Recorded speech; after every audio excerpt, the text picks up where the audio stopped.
and welcome to the Golden Road TV and sometimes a radio show. I'm your host, Michael DiMartino, and I'm really happy to be here tonight.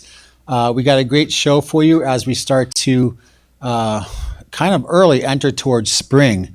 Again, Golden Road is committed to bridging the past with today for a better tomorrow. And we also like to start our show and keep things in a bigger context and do a land acknowledgement for the Nisenan people that are the traditional people of this area known as Nevada City. And also we want to thank our whole team for being here. But let's get right into it. Over the last few years, except over the last year because of the shelter in place and the COVID and quarantining, I had the honor to play a lot of music with our next guest here. And I'm happy he's here to share some of his amazing spirit and music here on the show. He's also an incredible architect and just an all-around great being. I'd like to introduce my friend and brother and our musician for arts and culture tonight, Mr. Peter D. Mate. Take it away, Peter. Thank you, Michael. Here's a song I wrote. Well, it's sort of a work in progress, all my life, but here it goes.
All right, and we're going to ask Peter to hang out for another brief performance later on in the show.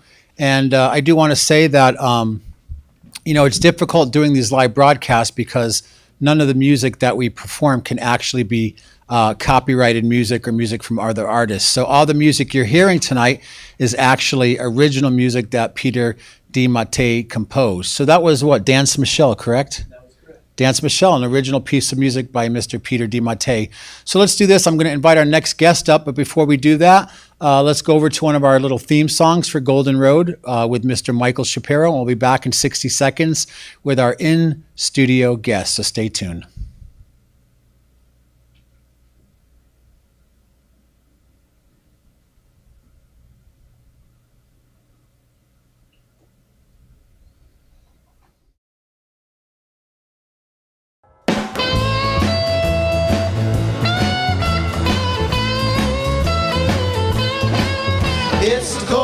Road TV show. It's the Golden Road TV show. Well, bridging the past with today for a better tomorrow. Golden Road explores the intersection of arts, environment, culture, health, peace, justice, science, and technology, paving the road for positive social change. It's the Golden Road TV show.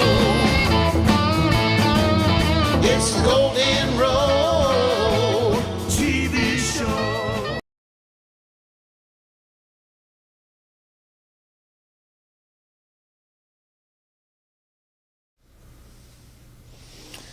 And we're back. Hope you enjoyed that. We're going to incorporate more and more music and art and culture into the show. But that was a piece of music, one of our 4 theme songs done by Mr. Michael Shapiro. And again, I want to thank Mr. Peter DiMattei for a great performance. He'll be back performing some Latin and classical inspired music. So my next guest is another person who is just an amazing being, very gifted visionary artist, filmmaker, creator of books and lots of content. He's traveled all over the world, and we have the benefit of now having him as one of the residents here in the Collaboratory as part of the Resilience Hub, Nevada City. Nice round of applause. We'd like to welcome to the show Mr. Davin Infinity. So welcome. Thank you, Michael. Great. I like the pendant. Thank you. We're growing wings. Yeah, well, I knew it was going to be Fashion Week here at the Hub. Yeah. So I know you've been on the show, and we're going to see a little bit of some of your work in a minute. But can you tell us a little bit about you in the past had a creative energy agency, and you do a lot of things. So just before we get into the presentation that you prepared, give us a little insight about yourself and your work and some of your world travels. Yeah, absolutely. Well, Creative Energy Agency will be plugged into the presentation because what I wanted to share around arts and culture and lifestyle design was to inspire people to design their life and how their career, their lifelong education, world travel, being an entrepreneur, a self-starter, as well as a collaborator and giving back to social activism, how they can all be tied in together. And I actually have 20 years of experience of doing that. And so that's what I'm about to share. And what are some of the places? I know you're always off on these incredible adventures around the world. What are some of the places and events that have been really memorable for you? The most memorable are a lot of spots of ancient culture.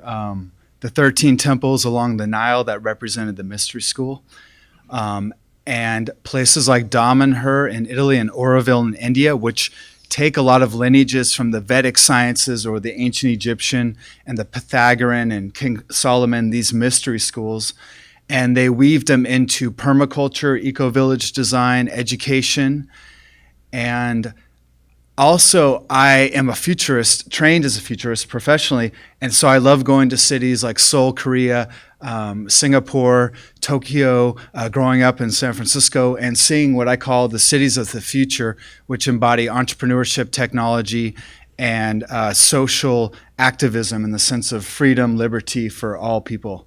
And you're obviously someone who walks your talk. So why don't you walk us through this presentation that you put together, and we can share a little bit of your work with our viewing audience. Okay, awesome. Well, you're about to see probably around 12 different slides, and what they are based on is a 20-year project called Life Quest, The Adventure of Purpose. And what I did was I had an epiphany and a mind-blowing experience 25 years ago at the age of 19. And I was with or without psychoactive substances. Well, we'll get into that. Okay, Wouldn't all you right, like to okay. know, mister? It's a very juicy subject So, these days, plant medicine. I did a double major. Yep, I did a double major in college with focus on communication design, multimedia art, and storytelling. And I started traveling. My mom was a flight attendant for United her whole life, 50 years. And so I started traveling to 55 countries now, planting these star tetrahedrons that you're seeing up here. And the Merkaba, or the star tetrahedron, represents torsion physics. And I put them in different power spots and ancient cultures. And during this time, I also mapped out the ancient and future journey of humanity through geography, through ancient cultures, and working with different people.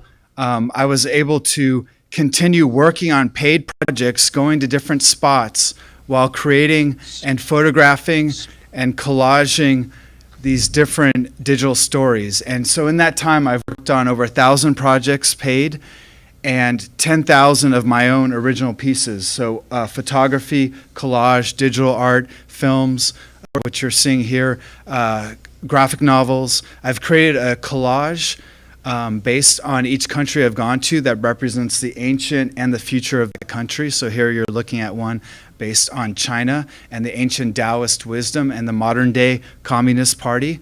I've been initiated into several mystery schools and lineages of shamanism and tried over 30 different plant medicines, entheogens, and psychoactive nootropics, which is the future of how the brain science and the divine mathematics that Pythagoras studied is being put into the modern day nootropics, which is known as a pharmacology of biohacking or lifestyle design. Flow states tie into that. So it's the science of mind, body, brain, chemistry, and how it relates to your embodiment and the techniques you embody each day and you practice each day. Right.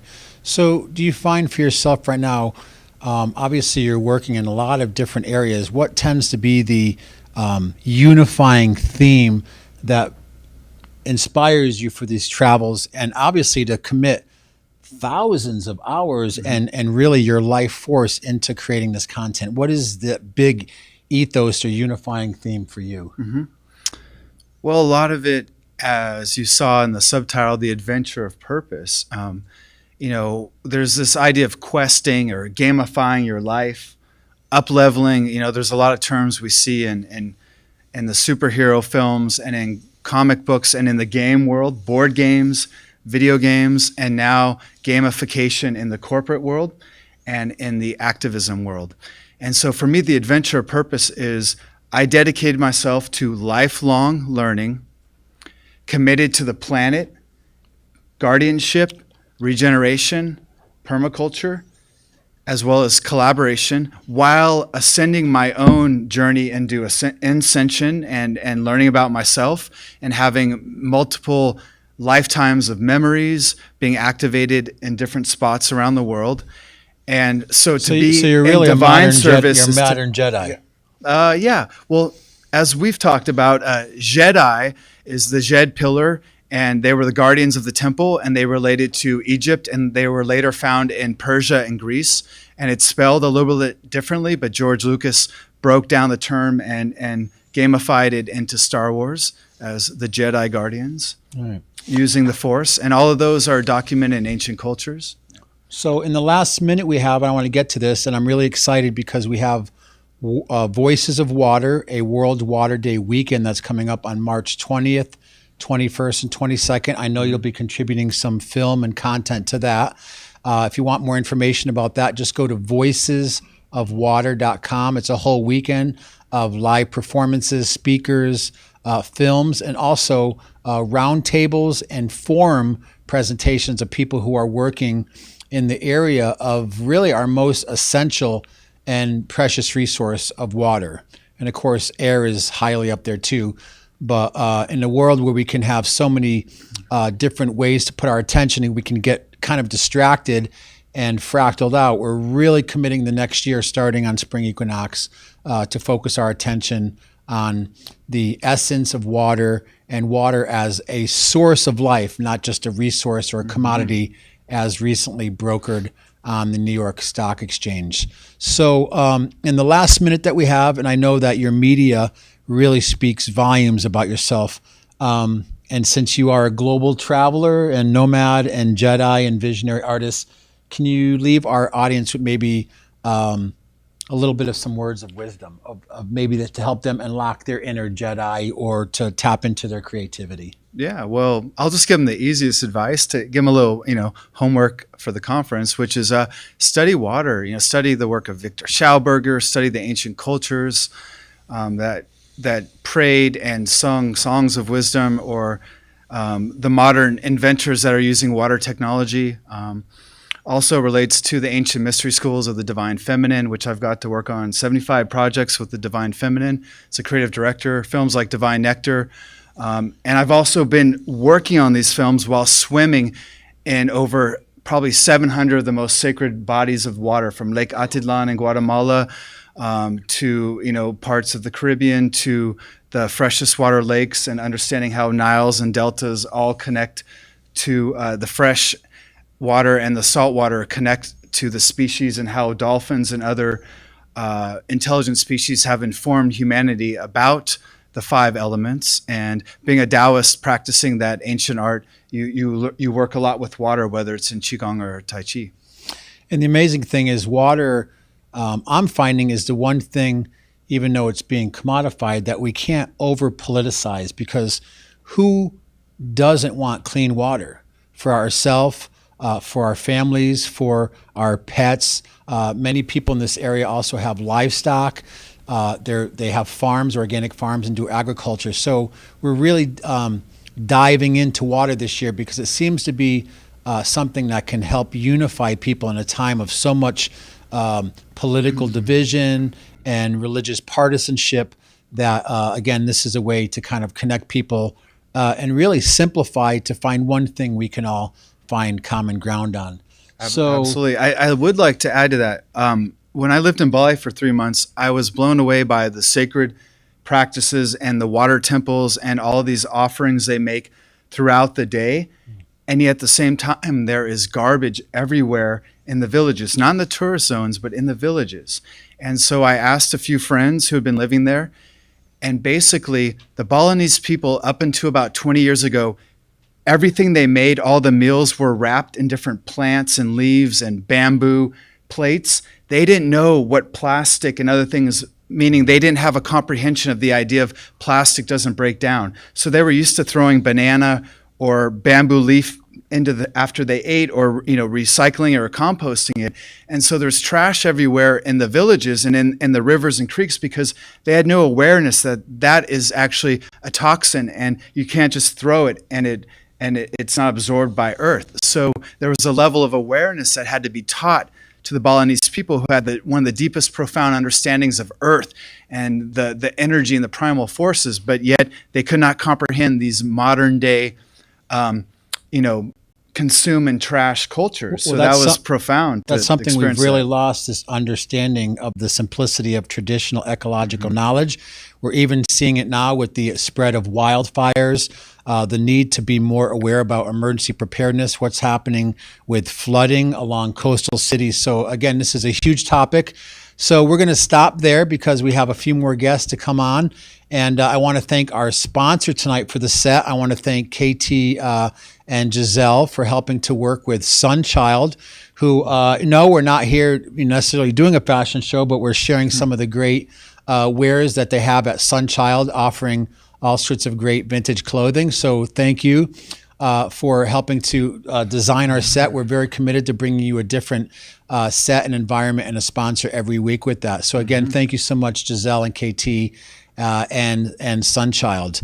So on that, why don't we take a little musical break? We're going to go to another piece of music by Michael Shapiro, another one of our theme songs. And after that, we're going to have our gift of health section of the show with Horacio Roa with Holistic Eye coming up in just about 60 seconds. So lots more show. Stay tuned. While you're watching, subscribe, like, and please share the broadcast with others. And we'll be back in just half a minute.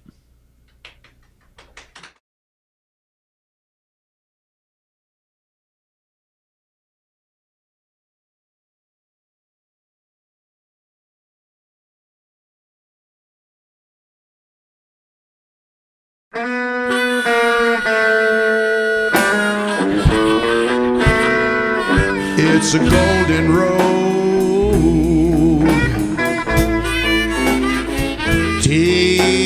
show.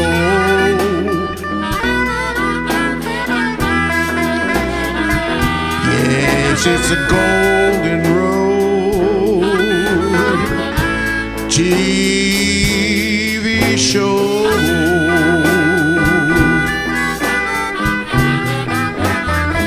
Well, we've got it all going on here. It's a Golden Road TV show. .com.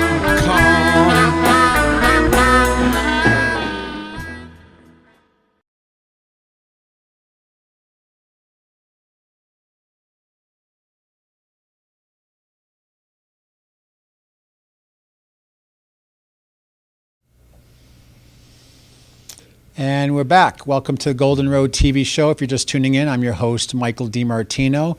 And again, just acknowledging we have another set here tonight, not your typical set, but we're kind of showcasing some of the great vintage wear from Sunchild, located in Grass Valley.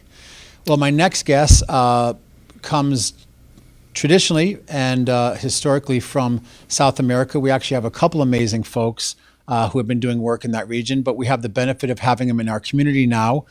His organization is called Holistic Eye, and he works a lot with natural medicine and healing and does many things. Every time he's on the show, I learn something else about this incredible gentleman. But I would like to welcome to the show, and a nice round of applause, please, for Horacio Roa. Thank you. Thank you, Michael.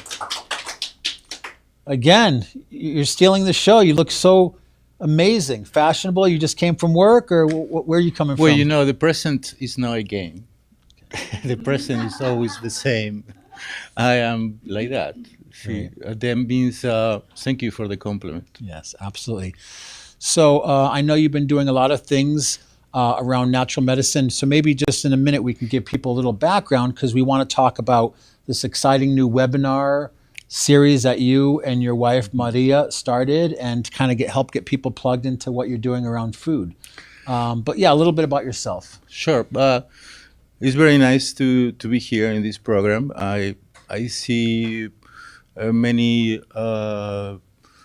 activists, which is, I consider myself, I am one of them.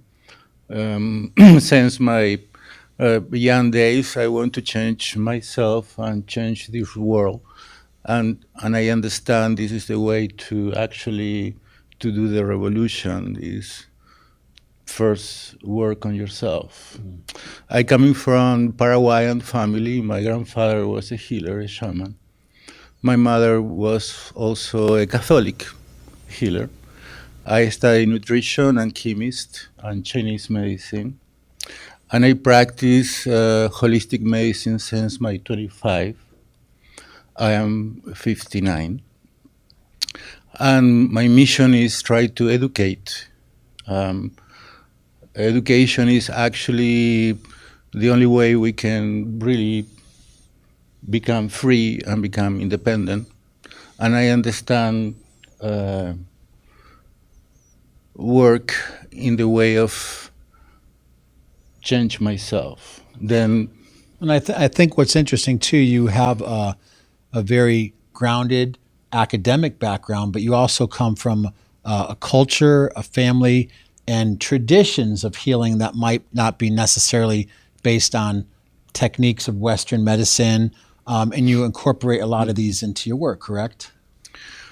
Something to understand, and I did from my family, is about feelings and perceptions. Is humans, we have emotional intelligence and we can feel what's going on. Then the academic training, chemist or medicine or Chinese medicine, is information.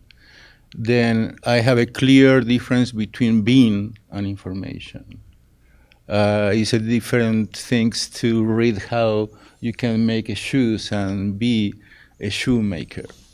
Well, it's very interesting because, like you said, there's information, and we live here in the United States in a culture where there's like information saturation. And every day I meet people who are just overwhelmed, not only with just their life and the things they're trying to administrate in their life, But even if we look towards media, the number of shows and options for media on all the individual platforms that are coming out, the Amazon Primes and the Netflix and the HBOs, and in a way, it really kind of distracts people from dropping into being in the here and now and being present. And it kind of is constantly taking our consciousness outside of ourselves. So I know in Buddhist and many of these traditions, there's the awareness of, like you said, there's information, but the idea is to take that information and turn it into knowledge and wisdom where it becomes actualized and part of our awareness of who we are. It's very interesting. The more important information is free. The sunlight is information. The air is information. The food is information. And actually, my course is about food-like information.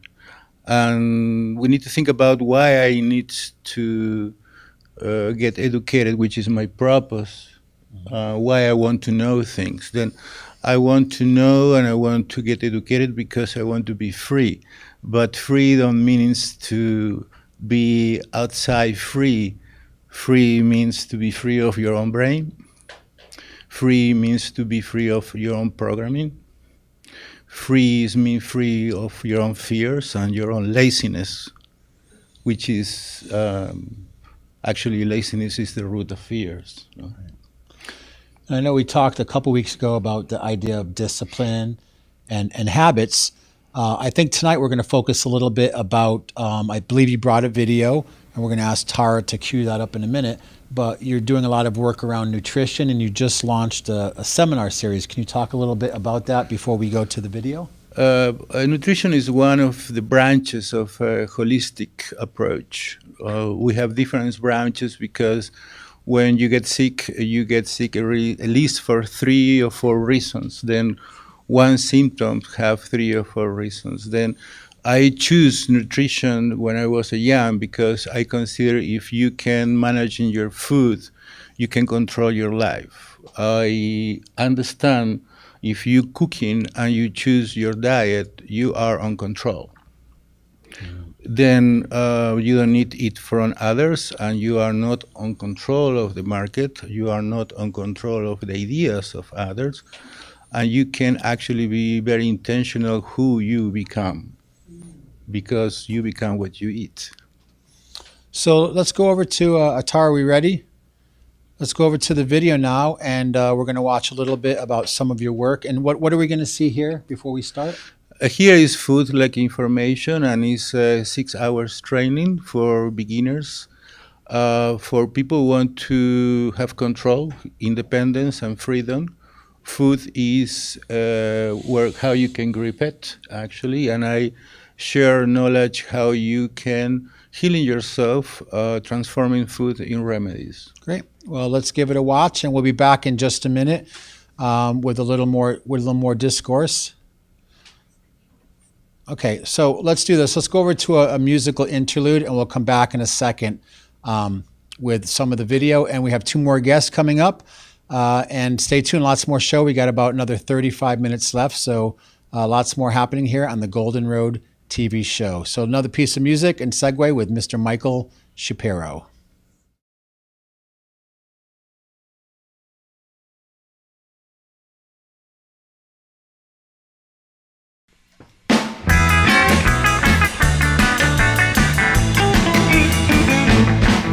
It's a Golden Road TV show. It's a Golden Road TV show. Well, listen once, listen twice. Oh, won't you please take my advice? It's the Golden Road TV show.com.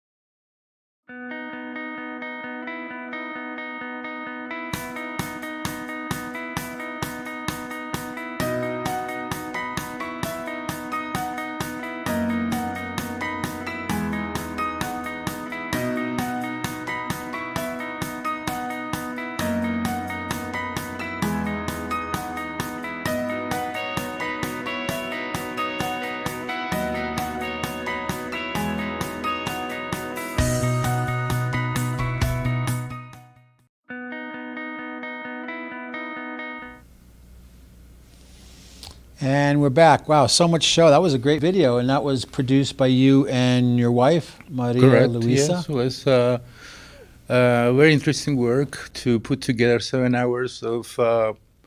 Actually, I started to cook when I was 10 years old, and I started to cook because I was disagree with my mother cook, but my mother was actually who taught me to cook.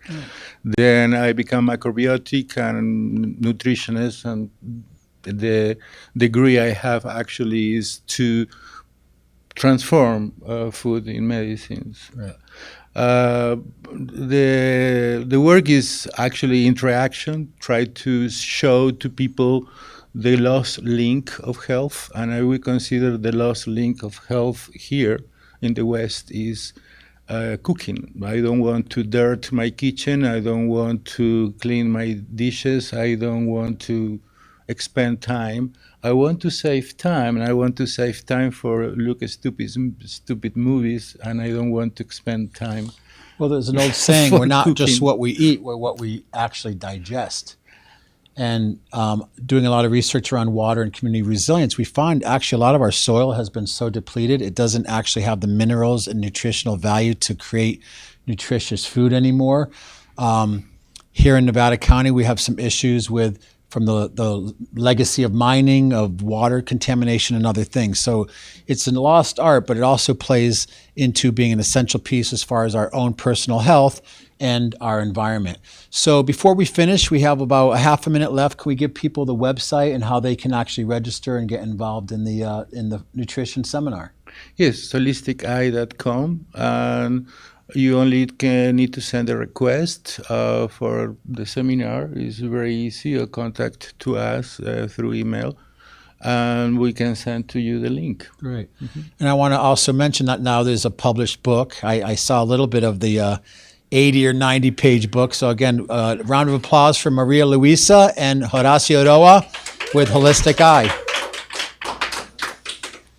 Great.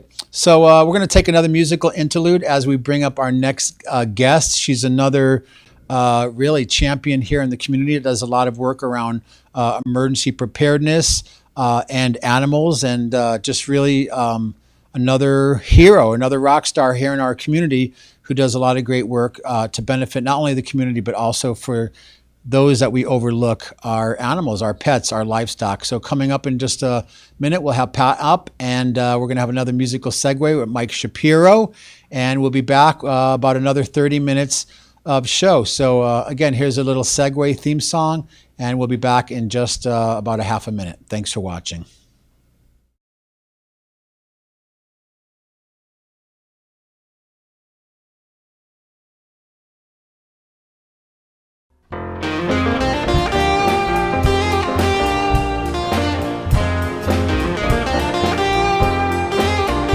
It's a Golden Road TV show. It's a Golden Road TV show. Golden Road explores the intersection of arts, environment, culture, health, peace, justice, science, and technology. It's a Golden Road TV show.com.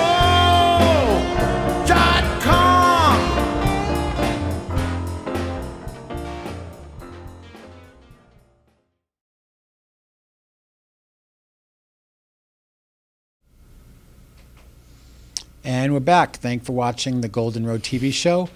I'm your host, Michael DiMartino. We're actually on our 4th year of broadcasting now. We've done actually over 100 two-hour broadcasts all throughout the region from places like Mount Shasta, Redding, Sacramento, Chico. We actually did a special broadcast up in Paradise after the horrific fire. And really, a lot of California has really been suffering through these fires. Part of it is because of some of the mismanagement of forests, and we're starting to look now towards indigenous practices, traditional ecological knowledge. We're working a lot now with Firewise communities and Nevada County Emergency Preparedness to try to figure out how we can manage our natural environment to be not only more prepared, but to reduce the devastating impact of what happens when these wildfires or different events happen. So I'd like to welcome my next guest, Pat Ehlers. And I'm going to read this, Pat, because it's a long name, from the Nevada County Veterinary Disaster Response Team. Right. And welcome to the show. Thanks for being here. Thank you for inviting me. So tell us a little bit about what your organization does. If we want to put it in a nutshell, we're the Red Cross for animals. We mobilize when the fire. Give you an example. We helped with Paradise. We went over there and helped there as instant volunteers. But with the last fire, Jones Fire, we took in over 400 animals, fed them, watered them, medicated them. We had vets there checking them out. And then they get to go home with their owners or their mom and dads, whichever the case may be. Wow, that sounds like a huge logistical nightmare. It is. So in your organization, you obviously have other people that are working part of your team? We have over 60 people that volunteer with our team. We have specialists in horses. We have specialists in pigs, llamas. We don't have chicken specialists yet. They're hard to catch, too. I mean, trying to catch a chicken, right? Well, we had about 20 chickens for the Jones Fire. Wow. And we had 10 tortoises. And you were one of the places you were staged was at Nevada County Fairgrounds? We stage, if it's safe, we will stage at the Nevada County Fairgrounds, yes. So on a more personal note, how did you get interested and involved in this really essential work?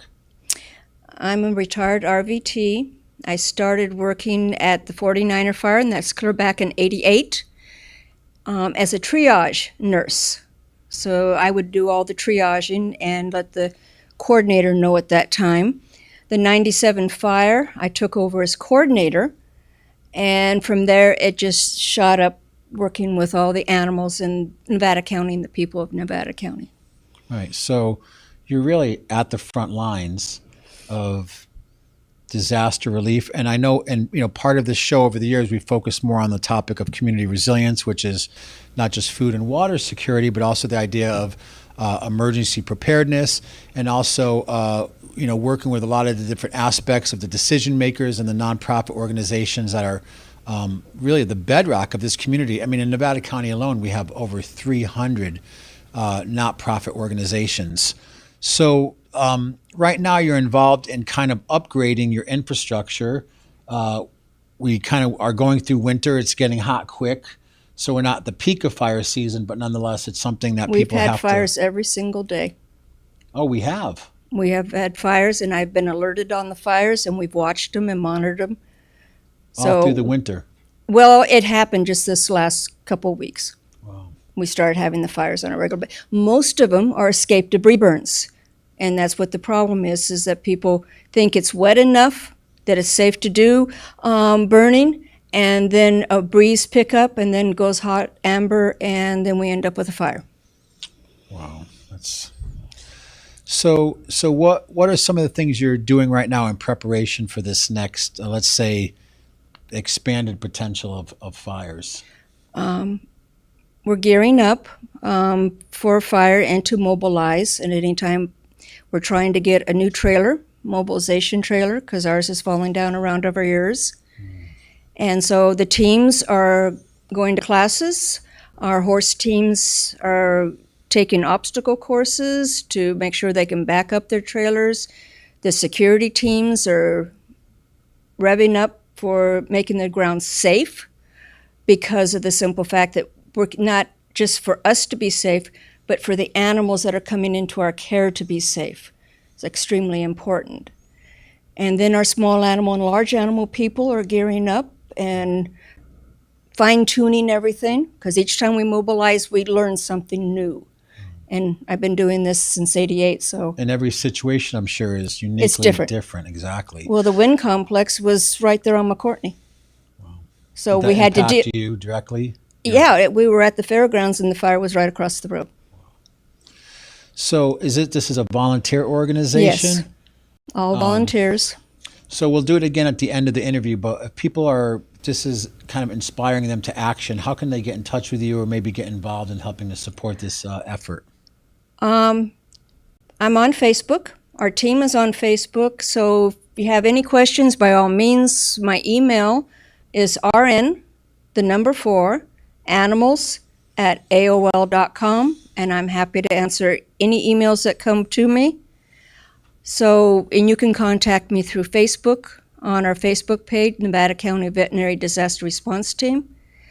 So don't hesitate to ask questions. We're having an orientation to join our team April 3rd. So we're happy for anyone that might want to join the wonderful people that work this out. Yeah, there must be an extensive level of training just to get people to get to the position of being able to support this work, but not just support it, but to be able to navigate all the logistics of dealing with the animals, of being potentially at the front lines or close to the firewall, and to really not become a liability, but to really be an asset. So that's what part of this training is about. The orientation is to know basically what we do, how we work with the officials, because we work with animal control, we work with the county, we work with the sheriff, we work with CAL FIRE. So we work with all these agencies. So they learn how to deal with these agencies. Then they learn the individual jobs. The only specialist jobs are the horse trailers, and they have to go through a lot of training before they can help animal control get a horse across the fire lines. Well, great. I actually, for about a year and a half, I was part of Nevada County Emergency Preparedness. That was when it was under the supervision of John Gulsarian. Mm-hmm. And I know he retired and it went to Sheriff Pettit. Uh-huh. Who, is he still in charge, or who's in charge now of that organization? OES has a different leader now, and Okay. I forgot his name because I don't deal with him right now. Okay. I deal with animal control. So, and then Lieutenant Jacob, he every once in a while emails me in the sheriff department. So Well, we've just, also had some of the lieutenants and heads of CAL FIRE on the show talking about how to be fire-wise and Yes. also some of the things that they're doing and how people can support them, because in this day and age, we can see so much of our infrastructure, we depend on our local agencies, our government agencies, our nonprofits, and sometimes the amount of burden and responsibility that they have can be mind-boggling. So we're always committed to the show to help empower our audience, to inspire people to become an active part of the solution and to be involved in our community and to find what inspires you and what your passion is and to contribute on some level, because we can't just always think, well, someone else is going to do that. that's true. So to finish with, let's give your website and email, and if you want to share your phone number so people can reach out to you. And I want to encourage you, this is a most honorable cause, and I'm a animal owner myself. I've tried horses. They were a lot of work, but nonetheless, they're kind of the sometimes overlooked and marginalized as part of these plans. So thank you for your great work. And how do we get hold of you? Again, Facebook is one of the easiest ways to get a hold of me with Nevada County Veterinary Disaster Response Team. And I've forgotten our web page. We do have a web page, so you can look under Nevada County Veterinary Disaster Response Team. So you can get a hold of me either way of that. We will help teach you how to prepare for an evacuation. It's not just something you throw together when the fire's knocking on your door. So you have to prepare for you and your animals, because it doesn't help. Paradise proved that. People were unprepared and they left with nothing. Even my grandson had to leave with nothing. Oh, geez. I know some folks who lost their homes and others. So that means prepare, have your go bag ready, have your plan. I want to thank you for being on the show and for the amazing work that you're doing. Thank you. Yeah, so another nice round of applause for Pat and the work she does. I do want to thank our production team tonight. Tara Kelly is doing the switching and all the things that you're seeing. She's helping to pipeline and organize and switch. I also want to thank Ted Henwood for being our floor director and monitoring the sound. Also KT and Giselle for helping with set design. and really all the elements that go into making this show happen. It doesn't just mysteriously appear. So thank you so much. If you want, during the next 15 minutes of the show or in the past, you can always comment. We are monitoring YouTube. If you have a question, we do want to be interactive. We don't want to just be more talking heads saturating the information field with more stuff. We're trying to help create connectivity in our community, in our bioregion here in Nevada County. So thanks for watching. We're going to go over to another segue, and then after that, we're going to have up Mara Tooley and Steve Nathan, and that'll about bring us to the end of the show in about 15 to 20 minutes. So stay tuned. A little bit more music from Michael Shapiro and some discussion with Mara Tooley, just back from the land of the condor of South America. Thank you.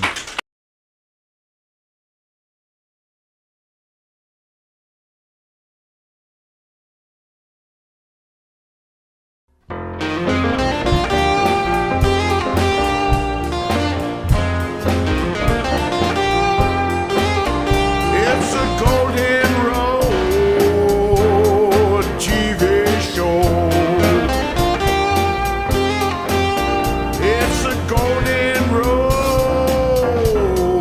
TV show. Golden Road explores the intersection of arts, environment, culture, health, peace, justice, science, and technology. It's a Golden Road TV show.com.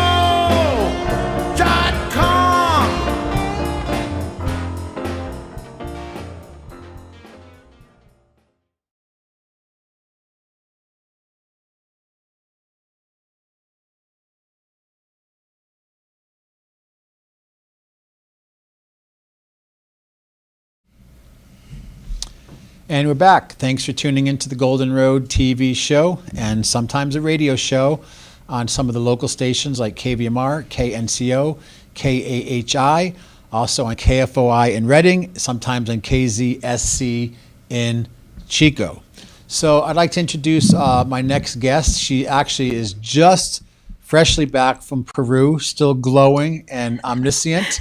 Nice round of applause from Weaving Worlds, Mara Tooley. Thank you so much, Michael. Right. So you were just down in Peru and you were doing?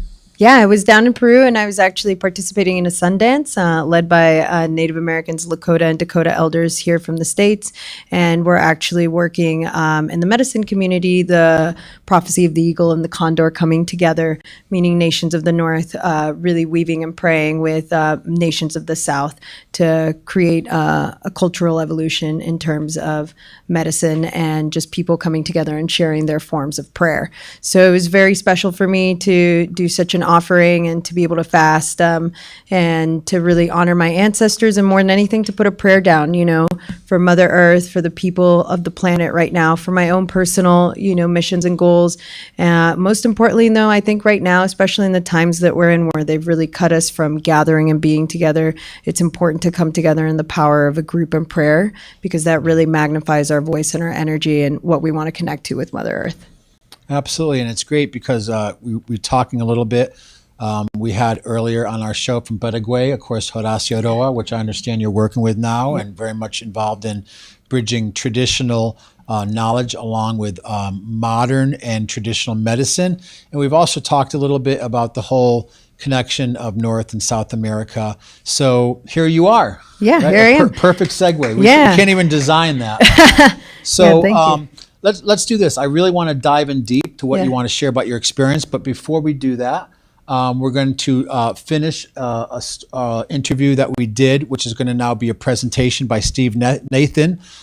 This is going to be another initiation point of why in the world. This is a series that Steve's going to actually be starting up, where he actually answers a lot of the questions that we might have about various issues in our community.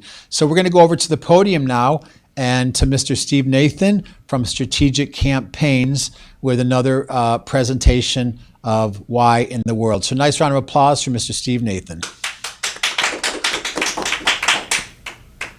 Hey, Michael, thanks for having me back. I really appreciate the chance to start asking some of the questions. As we talked about, we're looking at doing a segment called Why in the World.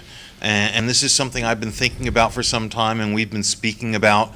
And it's just, there are so many things going on in the world today. And I listen to the guests that you have and how we're looking to improve our resilience and our regenerative capabilities and just being able to actually function as a society in the world that's regenerative and keeping people moving forward. I believe that there are issues that we as Americans have to keep addressing, and it seems we keep getting distracted by media and drama that keeps getting put out there, shiny objects for us to keep fighting with one another instead of focusing on the issues that I believe are most important to us. And maybe it's time to ask, who would want to keep us from focusing on the things that matter? And who are those people? And why would they want to do this? So let's take a step back. Let's look at a macro view and let's imagine what we might be able to do so that we can start moving the world forward and see some of the missing so that we can address them and that we can create solutions. Let's start with the fact that our government has failed us in so many ways and on so many levels. There are things that people tell me that they feel hopeless, that they don't think they can change what's happened, that it's gotten past being able to recover from. And I believe that that's not the case. We have the power of the vote. And if we stop listening to all the drama and just focus on the things that really matter to all of us, let's solve those problems. We have the brain power to do this.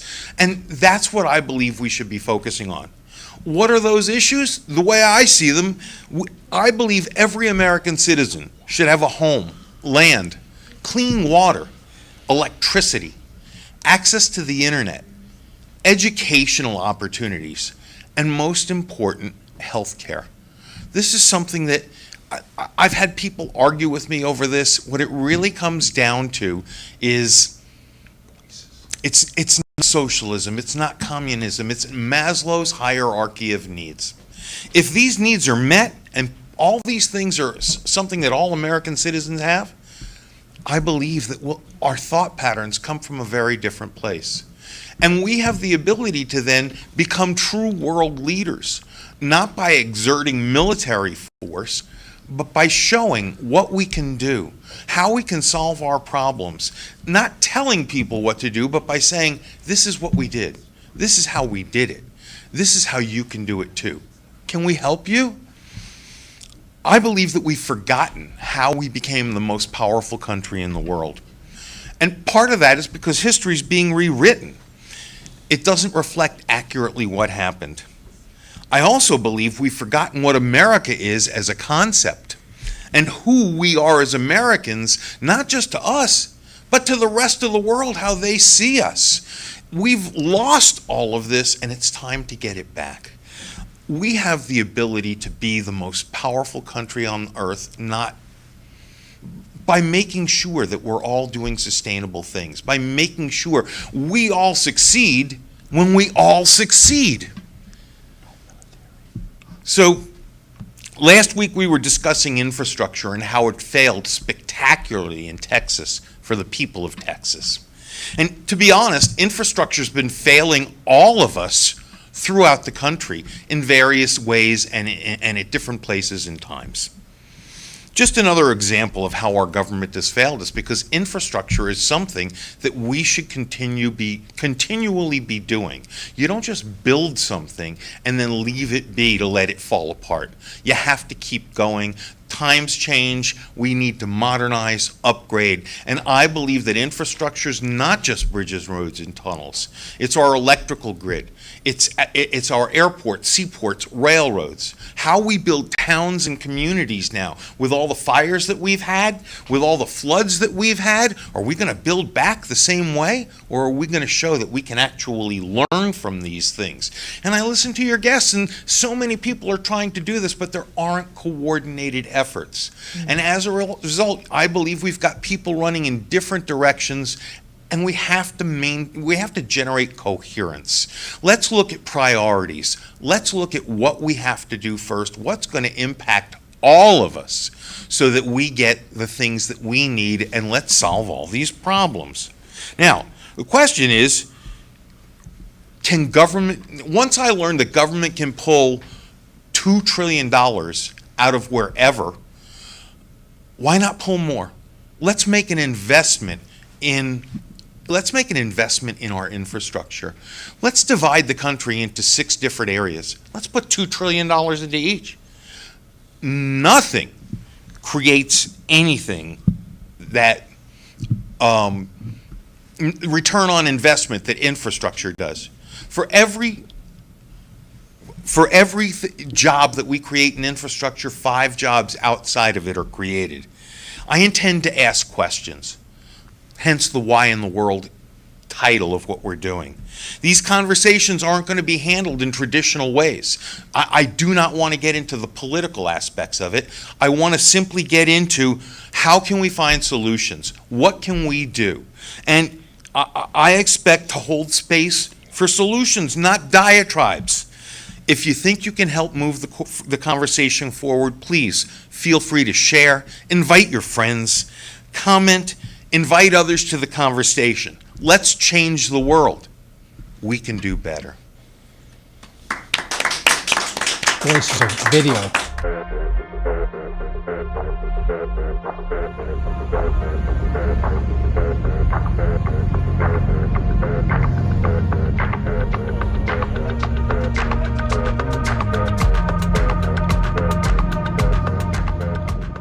The theme of World Water Day 2021 is valuing water.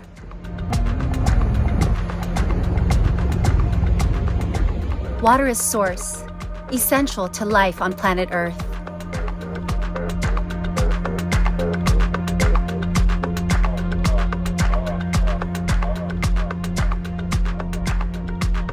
We have a powerful connection to water. It's a connection we're born with, but often forget when we grow up. Recreational, cultural, and spiritual. Water has many meanings and many stories to different people. If we overlook the value of water, we risk mismanaging this finite, irreplaceable source.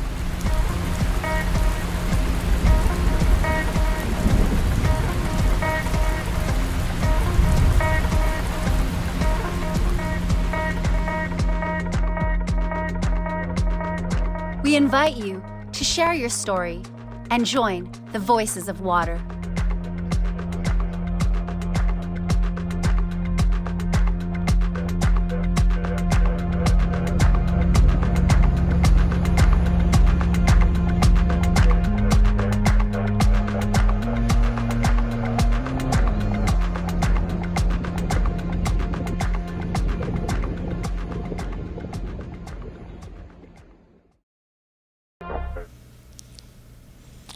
And we're back. And again, nice round of applause to Mr. Steve Nathan. Why in the world? Some very, very essential questions that we can all actually roundtable and talk about. And really, this is not a new concept. It's really based on an indigenous model of when they would counsel and people would get together. They would actually involve the children, but they would also involve the elders. So on that note, I want to reintroduce our guest tonight. Again, just back from Peru, from Weaving Worlds, Marituli Mejia. So welcome. Thank you, Michael. So, we're going to hopefully have you on the show periodically throughout the spring and summer, and I know you're doing a lot of exciting projects. Tell us a little bit about your organization, Weaving Worlds. So, Weaving World is a nonprofit organization that I co founded about 6 years ago with a group of other activists, philanthropists, and holistic healers. And our goal is really to bring different cultures and bridge different communities, ancestral wisdom, ecological advances, and nutrition all into one, with one of the main pillars being ancestral wisdom, because amongst us all, we have everything and we have the knowledge that we need to start kind of sharing between communities and cultures that some of us have more of and then other of us have less of. So we've been establishing different projects and transcultural beehives all around the world to really empower communities to have resilient communities themselves. Like Horacio was saying earlier, the more information and education and knowledge people have, the more empowered they are to be able to be resilient. The more empowered our peers are around the world, the more empowered we are. We're as strong as our weakest link. And so the more information we share, the better it is for the rest of us. So Weaving Worlds has been focusing around the world to enact different projects. And, I myself am a pioneer for Mother Earth and a universal seed guardian. I just started a new seed bank in Peru. And actually, Horacio and I are working now. We're going to be sharing some of his food seminar with some impoverished communities there. And we're going to sponsor an event where people from the community can come, and we're going to have a Zoom class, and they're going to interact with him, and he's going to give them some basics on nutrition. It's important. Wow. Yeah. Yeah, it was a really great trip. It's so important because, down there, they're so rich in the ancestral wisdom and the culture and the knowledge.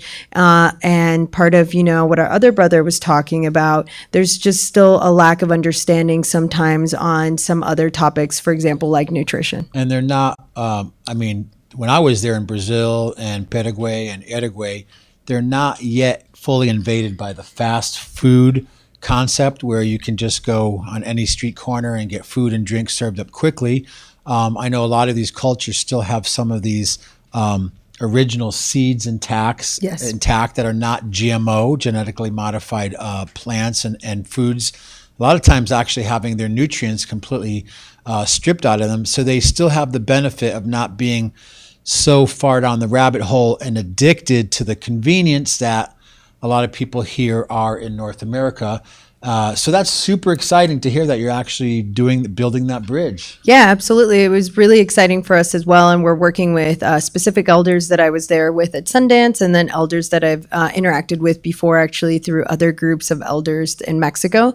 And while I was there, actually in honor of Voices of Water, we did an offering to the water. Some of the elders I was working with, they really wanted to put a prayer for the water. So we did a mesa, and, the women came together and they said a prayer for the water, and we offered it to Mamacocha, which is the spirit of the ocean in particular. So it was really important, and they're really excited. I think the prophecy of the eagle, of the condor, and the Hopi prophecy are prophecies that have been kind of around for a while that people know are coming. It's the rainbow people coming together to act as one. And so the South, the spirit of the condor, is really excited to merge with the spirit of the North as the eagle and the condor fly back together. Well, we are the ones we've been waiting for. Absolutely. And now is the time we're waiting for. Yes, and absolutely. As much work as it is and a labor of love, that's why we're doing this show, Golden Road, to help inspire you to action, to advocacy, and maybe to some level of activism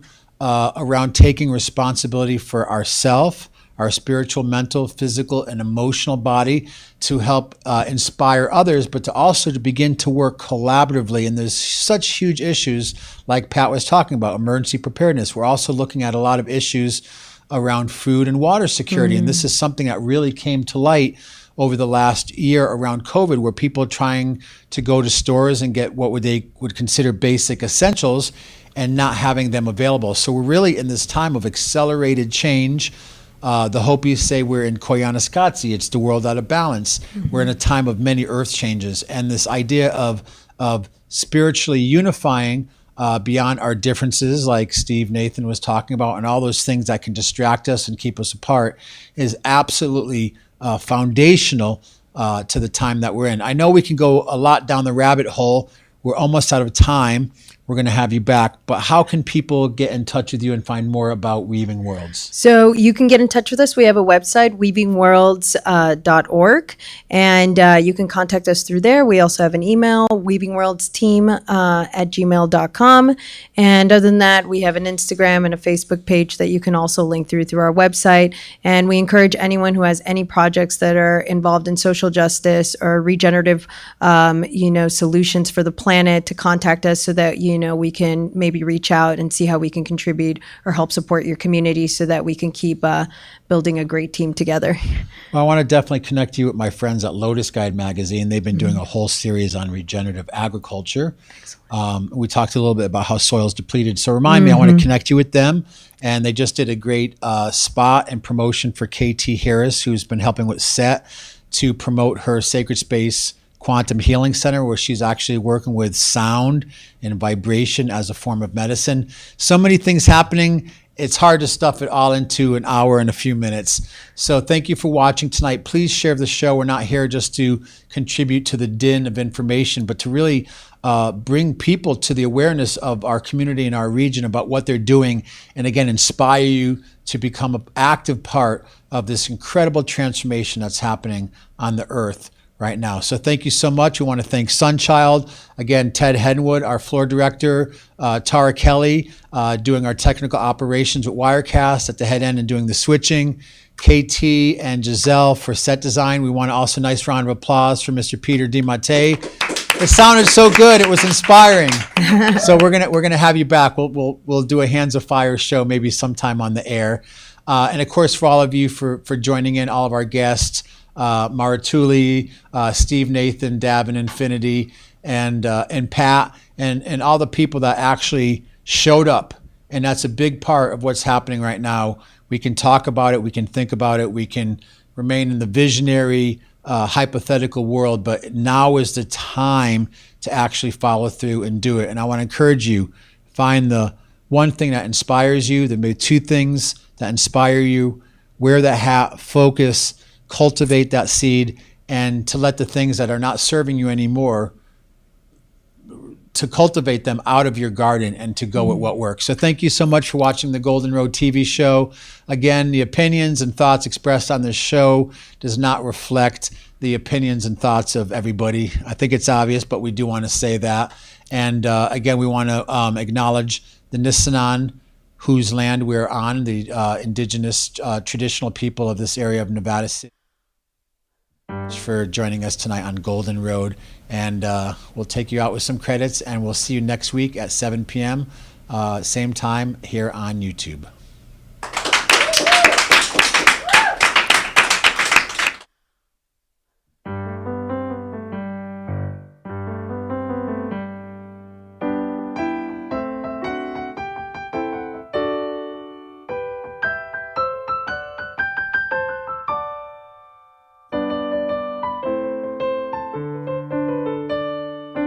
Follow the golden road, follow the golden road, follow, follow, follow, follow, follow the golden road. We're off to see the Golden Road TV show. You'll find it is a whiz of a show, if ever a show there was. It's arts and culture and history, environment, health, technology, and peace and justice, science, just because of the meaningful things it does. We're off to see the Golden Road TV show.